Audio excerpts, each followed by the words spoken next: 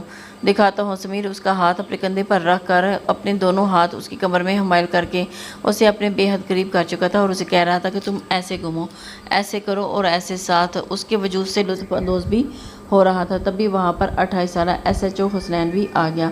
حسنین کو بالکل بھی معلوم نہیں تھا کہ یہاں پر وہ لڑکی اسے اس انداز میں ملے گی۔ وہ تو یہاں پر اپنے خفیہ مشن کے تحت آیا تھا اور اسے خبر ملی تھی کہ اس کلب میں لڑکیوں کے ساتھ غلط حرکات کی جاتی ہیں۔ اس کلب کے اوپر موجود ہوٹل میں لڑکے لڑکیاں فحاشی بھی پھیلاتے ہوئے دکھائی دیتے ہیں اور کتنی لڑکیوں کی زندگی برباد ہو چکی ہے۔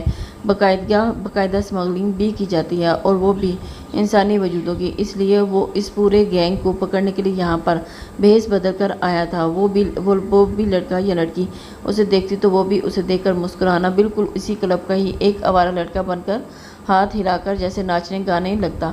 ابھی وہ آگے بڑھ ہی رہا تھا تب بھی ایک لڑکی آ کر سیدھا اس کے سینے سے آ کر ٹکرائی تھی۔ بے ساختہ حسنین اس کے ہاتھ اور اس کی کمر پر گئے تھے، مگر وہ نشے میں دھت کہنے لگی، ارے میں کہہ رہی ہوں نا کہ مجھے ناچنا نہیں آتا، پتہ نہیں کیوں مجھے چکر سے آ رہے ہیں، شاید نیند آ رہی ہے۔ ایک تو اس خڑوس پولیس والے کی وجہ سے میرا موڈ ویسے ہی خراب تھا اور میں دن میں بھی سو نہیں پائی تھی۔ مجھے لگتا ہے کہ اب مجھے گھر چلنا چاہیے۔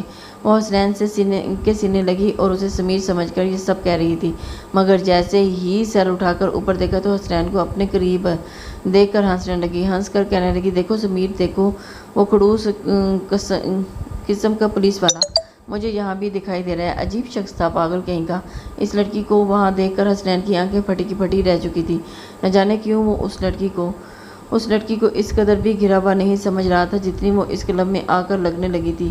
حسنین فوراً اپنا چہرہ دوسری طرف موڑ گیا اور سمیر اسے باہوں میں بھر کر جس طرح اپنے قریب کرنے کی کوشش کر رہا تھا، وہ آدھا گھنٹہ اور مزید انجوائے کرو اور چلے جائیں گے گھر۔ حسنین کی نظریں اس پر جم چکی تھی، نہ جانے کیوں اسے سمیر کے ہاتھ اس کے وجود پر گردش کرتے بالکل بھی اچھے نہیں لگ رہے تھے۔ وہ غصے سے بالکل سرخ ہونے لگا تھا اور اس کا دل کر رہا تھا کہ ابھی جائے اور اس لڑکی کو سمیر کے بازو سے کھینچ کر آزاد کر کے لے جائے، مگر ابھی وہ یہ قدم نہیں اٹھا سکتا تھا، ورنہ بنے بنائے کھیل پر پانی پھر سکتا تھا۔ اسی لیے وہ 2 پل انتظار کرنے لگا تھا اور وہ جاننا چاہتا تھا کہ سمیر۔ کچھ دیر کے بعد وہ لڑکا سمیر اسے لے کر باہر نکل چکا تھا، بالکل اپنی باہوں میں بھرے ہوئے اسے گاڑی تک لے آیا تھا۔ یہی موقع تھا جب حسنین بھی اس کے پیچھے ہی آیا، گھر تک ان کا پیچھا کرتے آیا تھا اور یوں عروج کے گھر کا بھی پتہ چل چکا تھا۔ اگلی صبح جب عروج کی آنکھ کھلی تو وہ کافی تر و تازہ محسوس کر رہی تھی۔ گزشتہ رات کے لمحات سوچ کر اسے ایک عجیب سی سرشاری محسوس ہو رہی تھی جوانی کے۔ وہ جس چوراہے پر وہ کھڑی تھی وہاں پر یہ آزادی ملنا لڑکیوں کے لیے اچھا نہیں ہوتا۔ صبح اٹھ کر تیار ہو کر وہ سیدھا کالج پہنچی تھی، کافی مسکرا رہی تھی، پہلے سے زیادہ پرکشش لگ رہی تھی۔ اینی نے اپنی نظر کا چشمہ ٹھیک کرتے ہوئے اس کی جانب دیکھا اور کہنے لگی، تمہیں کس بات کی خوشیاں چڑھی ہیں؟ آج بڑی ایکٹیو لگ رہی ہو، خیر تو ہے نا؟ وہ ہنس کر کہنے لگی، ارے تمہیں کیا پتا کل رات میں نے کتنا انجوائے کیا، تم ہوتی تو شاید اور بھی مزہ آتا، مگر تم تو بس گھر میں ہی گھس کر بیٹھی رہو۔ اینی حیرت سے کہنے لگی، کیا مطلب؟ ایسا کیا ہوا کل رات؟ اور عروج اسے مسکرا کر بتانے لگی، میں اپنے فرینڈ کے ساتھ کلب گئی تھی۔ کلب کا نام سن کر تو اینی اچھل پڑی تھی، دونوں فوراً کانوں کو ہاتھ لگا کر کہنے لگی، استغفر اللہ عروج، یہ کیسی باتیں کر رہی ہو تم؟ جانتی ہو وہ کتنی گندی جگہ ہے، تم وہاں کیسے جا سکتی ہو؟ جانتی ہو وہاں پر کیا کچھ ہوتا ہے؟ اور میرے بھائی کو پتہ چل گیا نا تو میں نے کسی ایسی لڑکی سے دوستی کی ہے جو ایسی گندی جگہ پر جاتی ہے تو وہ میری جان ہی لے لیں گے۔ عروج ہنس پڑی تھی، کہنے لگی کہ تم اپنے خڑوس بھائی کا ذکر کر کے میرا موڈ خراب مت کیا کرو، شاید سنگت کو سنگت کا ہی اثر ہوتا ہے۔ یہی وجہ ہے کہ جب عروج اسے کہا نا کہ تمہیں بتاؤں گی میں وہاں پر کیا کیا، تو دھیرے دھیرے اینی کے دل میں بھی تھوڑا سا تجسس پڑنے لگا تھا اور وہ کہنے لگی کہ تم نے وہاں پر کیا کیا؟ کیا وہاں پر لڑکے لڑکیاں چھوٹے چھوٹے کپڑے پہن کر ناچ رہے تھے؟ وہ جس انداز میں پوچھ رہی تھی عروج اسے ہنس کر بتانے لگی کہ ہاں، کچھ لڑکیوں نے تو اتنا باریک پہن رکھا تھا کہ پہننا نہ پہننا بالکل ایک برابر تھا، مجھے تو لگ رہا تھا کہ جیسے پاکستان میں نہیں بلکہ کسی یورپ میں آ گئی ہوں۔ وہ اس کے تجسس اور بڑھ رہا تھا، بہت ہی آزاد ماحول تھا۔ وہ اسے اپنے نئے فرینڈ سمیر کے بارے میں بھی بتا رہی تھی اور اینی چپ چاپ اس کی ساری باتوں کو سنتی رہی، سوائے کام کے آج تک اینی نے کسی لڑکی کو بلانے کی بھی زحمت نہیں کی تھی۔ خیر اسے دیدے پھاڑ دے کر اس کی ساری باتیں سنتی رہی، پھر آخر میں یہ بولی، دیکھو تمہارا کوئی بھائی نہیں ہے نا، اس لیے تم اتنی آزاد ہو۔ مجھے تو بس اتنا پتہ ہے کہ بھائی امیروں کا یا غریبوں کا، جب وہ اپنی بہن کو یوں سب دیکھتے تو اسے رسیاں اسے باندھ کر 2-4 تھپڑ لگانا تو لازمی لگاتا ہے۔ ہمارے ہاں تو یہ سیدھا سر دھڑ سے جدا کیا جاتا ہے یا پھر اگلے روز ہی کسی بوڑھے کھسٹ کو دیکھ کر اس کے ساتھ روانہ کر دیا جاتا ہے۔ یہ تو تم جو سب کچھ کر رہی ہو۔ عروج کی اس بات پر وہ کھلکھلا کر ہنس دی تھی۔ دونوں کے بیچ بس یہی روز کی نوک جھوک تھی۔